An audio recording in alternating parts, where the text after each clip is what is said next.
Hello. I wanted just to take a few minutes and talk to you guys about the Dexcom, the CGM, particularly the G7. Just kind of a backstory.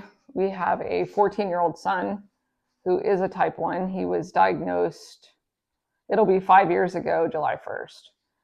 We were shocked, to say the least. I was honestly pretty devastated. Nobody in our family is type 1. Nobody in our family is type 2. But we've come a long way, and we've been at this for a while now. But our son used to use the G6. I felt like the G6 was more accurate and more reliable than the G7. But he does play football and lacrosse and soccer, and he wanted something that wasn't as bulky. And since the G7 is more slender, he likes it a lot better for the sports. So we have been using the G7 for several months now. The interesting thing with the G7 is that when we first started using it, we were losing data all the time. It acted like his phone was, 40, 50 feet away from him pretty much all the time. Then we discovered that what helps with that is if you soak the sensor. And what I mean is each sensor is good for 10 days. So the G6 at 10 days, it's off. It's done. The G7 has 10 days. And then at that 10-day mark, it expires, but it gives you like a 12-hour grace period. When that 10-day mark hits and the first sensor expires, you want to put on the new sensor. So for 12 hours during that grace period, you're going to have two sensors on. The old one is still going to be working like normal. You're not going to do anything. You're just going to let it run through the grace period.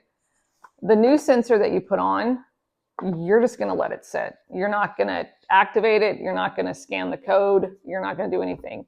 You're just going to let it sit there and soak for that 12-hour grace period. When that 12-hour grace period is over, the initial sensor is going to completely stop working.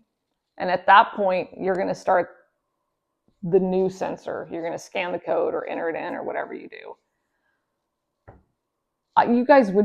I can't even explain to you how many people that we counsel in the pharmacy that have been using a G7 and they had no idea. And they hate it because it's always losing signal. And anyway, nobody told us either when we got it. So I just wanted to share that little bit of information with you guys.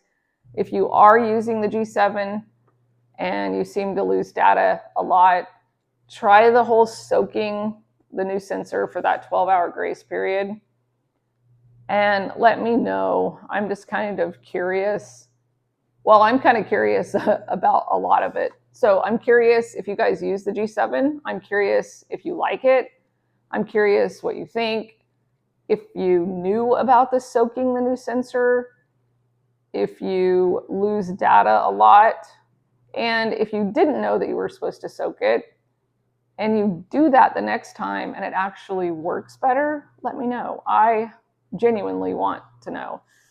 The other thing with the G7 is that the adhesive seems to be a little more stickier than the G6 was. And we kind of had some tough times getting it off. So we did buy this stuff on Amazon. Where's it at? It's like a adhesive remover. So I'll link it below. But you just spray it on and then give it a second and then you peel it off. So anyway, thanks for watching, and yeah, let me know what you think and if you've ever heard this before. So, all right, bye.